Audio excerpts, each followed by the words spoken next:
حضرت نوح علیہ السلام نے پہاڑ نما کشتی کیسے اور کتنے عرصے میں تیار کی؟ کشتی کے لیے کس لکڑی کا استعمال کیا گیا؟ اللہ تعالیٰ کا دستور ہے کہ جب اس کی نافرمانیاں اپنی انتہا کو پہنچ جاتی ہے تو وہ نبی مابعوث فرماتا ہے، اور اگر قوم نبی کے باتوں کو بھی نہ مانے تو قہر الہی نازل ہوتا ہے۔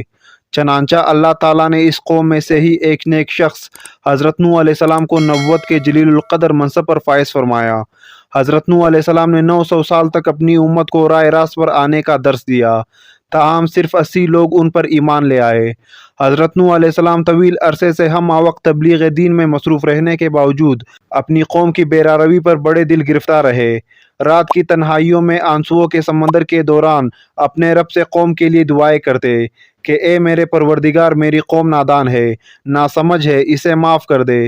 نیز اس دوران اپنی قوم کو ہر ممکن طریقے سے سمجھاتے رہے۔ آخرکار ایک دن حضرت نوح علیہ السلام کی گزارشات بارگاہ خداوندی میں قبول فرما لی گئی اور اللہ تعالیٰ نے ان کے طرف وحی نازل فرمائی۔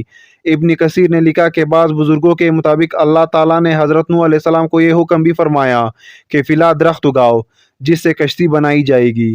حضرت نوح علیہ السلام نے وہ درخت اگایا اور 100 سال تک اس کا انتظار کیا، پھر اس کو کاٹ کر چیلا، ہموار کیا۔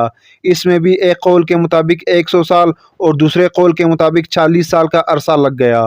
محمد بن اسحاق رحمۃ اللہ علیہ حضرت سوری رحمۃ اللہ علیہ سے نقل کرتے ہیں کہ وہ لکڑی ساگوان کی تھی، اور دوسرے قول کے مطابق وہ صنوبر کے درخت کی تھی۔ حضرت ابن عباس رضی اللہ تعالیٰ عنہ سے مروی ہے کہ اس کشتی کی لمبائی 1200 گز اور چوڑائی 600 گز تھی۔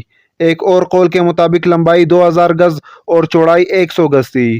حضرت سوری رحمۃ اللہ علیہ فرماتے ہیں کہ حضرت نوح علیہ السلام کو کشتی کے اندرونی اور بیرونی حصوں میں تارکول یعنی ٹمر اچھی طرح سے ملنے کا حکم ملا تھا، اور ہدایت کی گئی تھی کہ کشتی کا سامنے کا حصہ بلندی کو اٹھا ہوا ہو تاکہ وہ پانی کو چیر سکے۔ اس کشتی کی اونچائی 30 گز تھی اور اس میں 3 منزلیں تھیں۔ کشتی کے اوپر ایک ڈھکن تھا جس سے وہ بند کر دی جاتی تھی، گویا آج کے زمانے کے مطابق وہ عظیم آبدوز تھی۔